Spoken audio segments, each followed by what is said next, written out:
قرآن اور حدیث کی روشنی میں علم کا حصول ہر مسلمان پر فرض ہے۔ اللہ تعالیٰ نے علم والوں کے درجات بلند فرمائے ہیں اور عالم کو جاہل سے ممتاز کیا ہے۔ علم کی طلب دنیا و آخرت میں کامیابی کا راستہ ہے جو ایمان کو مضبوط بناتا ہے۔ یہ اسلامی تعلیمات کا لازمی جزو ہے جو انسان کو اندھیروں سے روشنی کی طرف رہنمائی کرتا ہے۔ جی بالکل فہم ہے، علم کا حاصل کرنا ہر مسلمان پر فرض ہے۔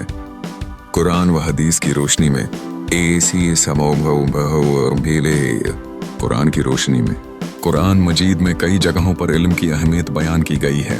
سورۃ المجادلہ 11۔ اللہ تم میں سے ایمان لانے والوں اور علم دیے گئے لوگوں کے درجے بلند فرمائے گا۔ اس آیت میں اللہ تعالی نے علم والے مومن کو عالی مقام دیا ہے۔ سورۃ الزمر 9۔ کیا وہ جو جانتے ہیں اور وہ جو نہیں جانتے برابر ہو سکتے ہیں؟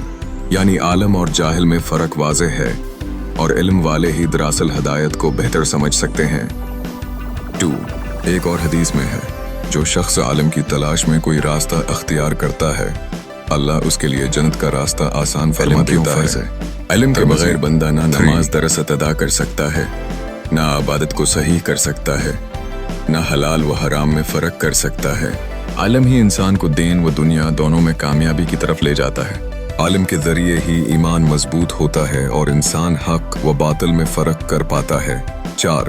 نتیجہ قرآن اور حدیث دونوں اس بات پر زور دیتے ہیں کہ علم کا حاصل کرنا ہر مسلمان پر فرض ہے۔ یہ فرض صرف دنیاوی تعلیم تک محدود نہیں بلکہ سب سے پہلے دینی علم ہے، یعنی قرآن، سنت اور بنیادی دینی احکام کا جاننا۔ اس کے بعد دنیاوی علم بھی دین کا حصہ بن جاتا ہے اگر نیت اللہ کی رضا اور امت کی خدمت ہو۔